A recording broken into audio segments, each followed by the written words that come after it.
Welcome to another short inspector video on electrical breakers. In this video, we would talk about the basics of the standard circuit breaker. What does a circuit breaker do? Well, it serves as an automatic shutoff switch, cutting off power if there's an electrical problem.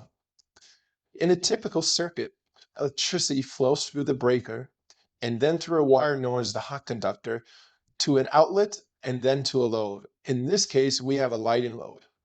Electricity returns to the panel through the neutral conductor and is connected to the neutral bar in the panel. This completes the circuit. Your entire house consists of these circuits going to all your devices. A circuit breaker provides overload and short circuit protection. An overload occurs when there's a much higher than intended electrical current flow in a wire, leading to overheating of the wire. This can be a result of plugging too many appliances into a single outlet. But it can also result in a mismatch between the breaker size and the wire size. In your panel, the wire size must match the specific breaker size. There are some exceptions to this rule, but for the most part, a 15 amp breaker must use a 14 gauge wire. A 20 amp breaker must match a 12 gauge wire size. A 30 amp breaker must match a 10 gauge wire size, and so on. What happens if a 20 amp breaker is connected to a smaller 14 gauge wire? Well, instead of the breaker tripping when it's supposed to trip, it would let the wire overheat, possibly causing a fire. The other function of a breaker is detecting short circuits, where the electrical current takes an unintended path, usually as a result of damaged insulation of the conductor. It can lead to damaged equipment, fire, or personal injury. In Canada, we use a system with 120 and 240 volt electricity, with the breakers in your panel being either a single pole 120 volts or a double pole 240 volt breaker.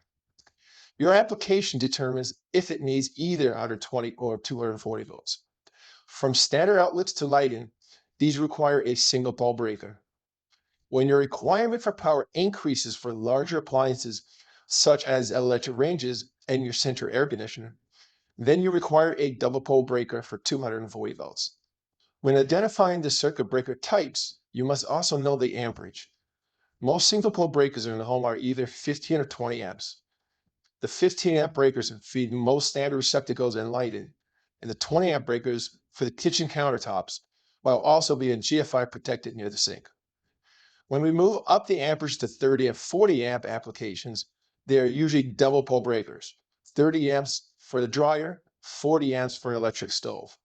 Moving even higher to 50 and 60 amp double pole, they can be used for hot tubs and sub panels. The following application guide shows the relationship between breaker size and the required copper wire size.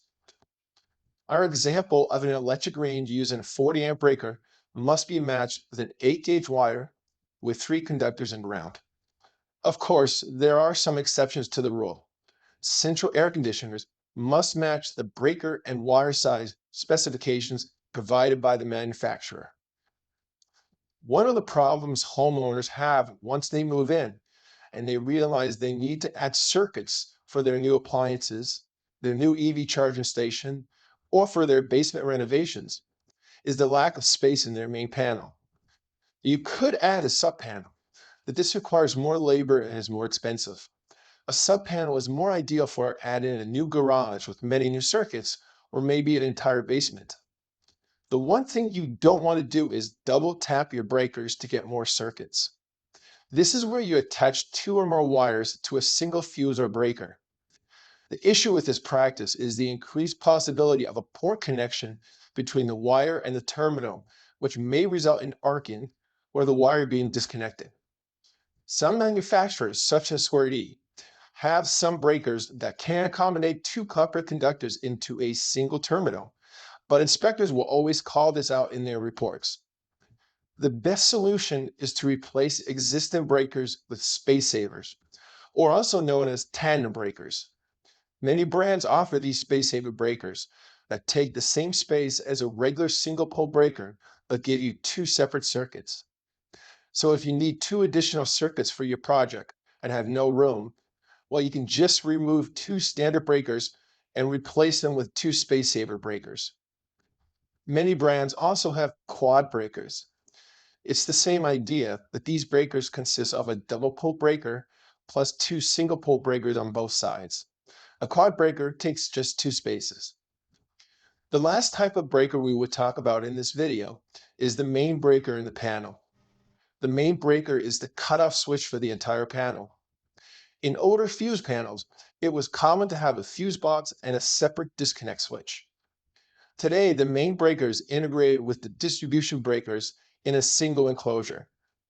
In Canada, the main breaker is protected and separated from the distribution breakers by a barrier, thus preventing accidental touching of the always live service entrance wires.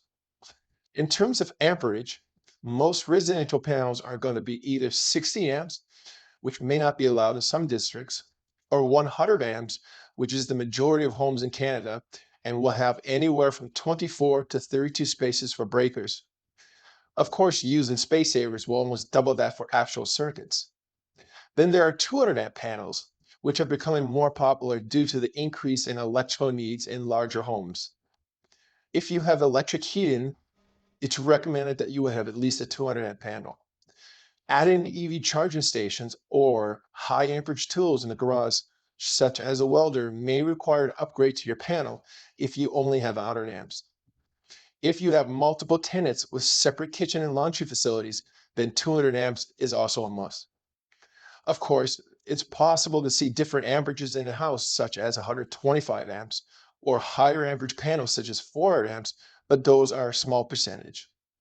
Thank you for watching, and good day from Home Inspector M.D.